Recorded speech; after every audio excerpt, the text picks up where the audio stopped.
முருகப்பெருமான் விளையாட்டு என்பது தமிழ் இலக்கியத்திலும் பக்தி மரபிலும் மிகுந்த முக்கியத்துவம் கொண்ட ஒரு பகுதி. இதை திருவிளையாடல் என்று கூட அழைக்கலாம்.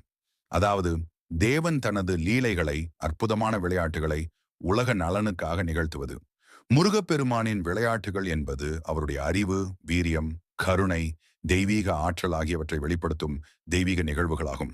சில பிரபலமான முருகப்பெருமான் விளையாட்டுகள் இங்கே: ஞானப்பழம் விளையாட்டு, பழனி கதை. சிவபெருமான் ஒரு மாம்பழத்தை பரிசாக கொடுக்கும்போது அதற்காக கார்த்திகேயனும் விநாயகரும் போட்டியிடுகின்றனர். விநாயகர் 3 உலகத்தையும் தந்தையை சுற்றி வந்ததால் ஞானப்பழம் அவருக்கே கிடைக்கிறது. முருகன் அதில் மனம் வருந்தி பழனி மலைக்குச் சென்று துறவி ஆவார்.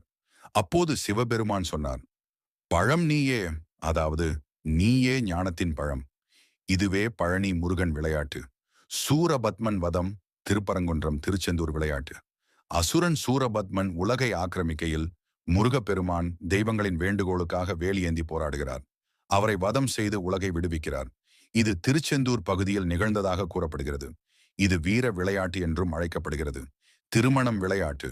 முருகப்பெருமான் வள்ளி மற்றும் தேவயானை இருவரையும் திருமணம் செய்து கொள்கிறார்.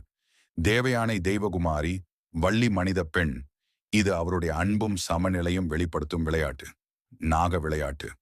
ஒருமுறை நாகங்கள், பாம்புகள் துன்புற்ற போது முருகன் தம் அருளால் அவற்றை காத்தார். இதுவே நாக விளையாட்டு என புகழப்படுகிறது. சிகரம் விளையாட்டு. முருகன் தம் பக்தர்களின் மனதை பரிசோதிக்க பல வடிவங்களில் தோன்றி அவர்களை ஆசீர்வதித்தார். இது அன்பு, பக்தி, அறிவு ஆகியவற்றின் விளையாட்டு. இந்த விளையாட்டுகள் அனைத்தும் முருகப்பெருமானின் தெய்வீக லீலைகளாகும். பக்தர்களுக்கு வாழ்வில் நம்பிக்கை, துணிவு, அறிவு, கருணை ஆகியவற்றை அளிப்பவை.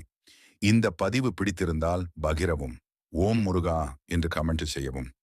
முருகன் இருக்க யாவும் நலமே. நீங்கள் மனதில் நினைப்பது நடக்கும். ஓம் முருகா போற்றி.